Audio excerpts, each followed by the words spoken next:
Hello friends, good morning. Welcome back to Kadamba Samayal. இன்றைக்கி நம்ம கதம்ப சமையலில் வெஜிடபிள் குருமா எப்படி பண்ணுறதுன்னு பார்க்க போகிறோம். இட்லி, தோசை, சப்பாத்தி, பூரி எல்லாத்துக்குமே ரொம்ப சூட்டபுளாக இருக்கும்.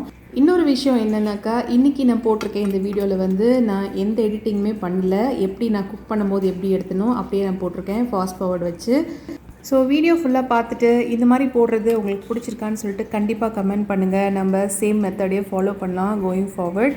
ஓகே, இந்த அருமையான ரெசிபி எப்படி பண்ணுறதுன்னு பார்த்துடலாம். ஃபஸ்ட்டு இந்த ரெசிபிக்கு தேவையான இன்க்ரீடியன்ட்ஸ் என்னென்னன்றதை நான் சொல்லிடுறேன். இப்போ இஞ்சி பூண்டு ஒரு 8 பல், இஞ்சி 1/2 இன்ச் எடுத்து நான் இந்த மாதிரி நல்லா நசுக்கி வச்சுருக்கேன். 2 தக்காளி இந்த மாதிரி நல்லா பொடி பொடியாக நறுக்கி வச்சுருக்கேன்.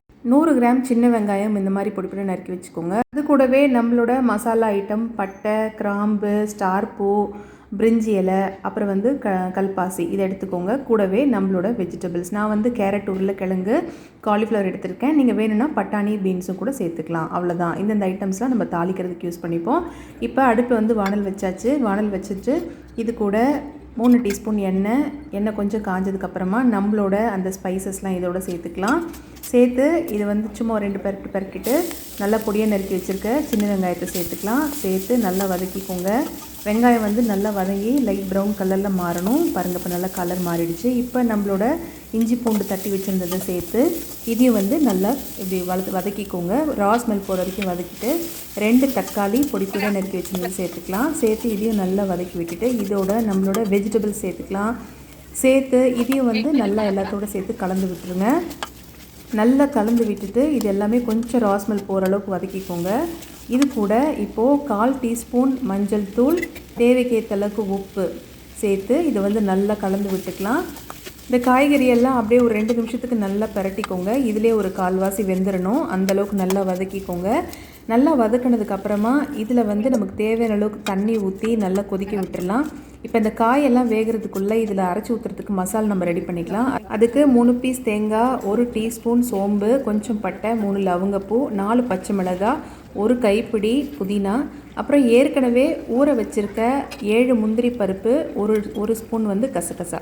இது எல்லாத்தையும் ஒன்றா போட்டு நல்லா மிக்சியில் கொஞ்சம் தண்ணி ஊற்றி நைஸாக அரைச்சி எடுத்துக்கலாம்.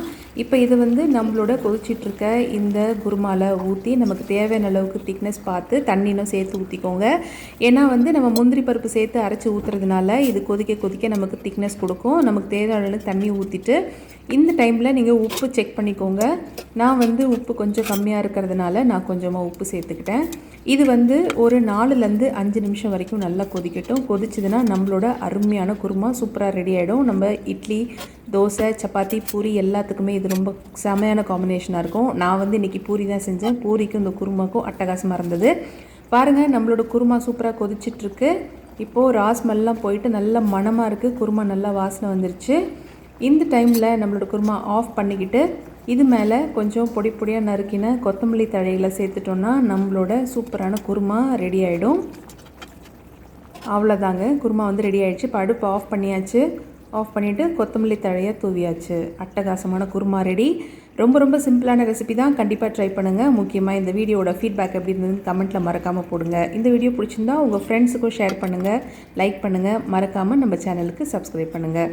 இன்னொரு நல்ல ரெசிபியில் உங்களை நான் மீட் பண்ணுறேன். தேங்க்யூ.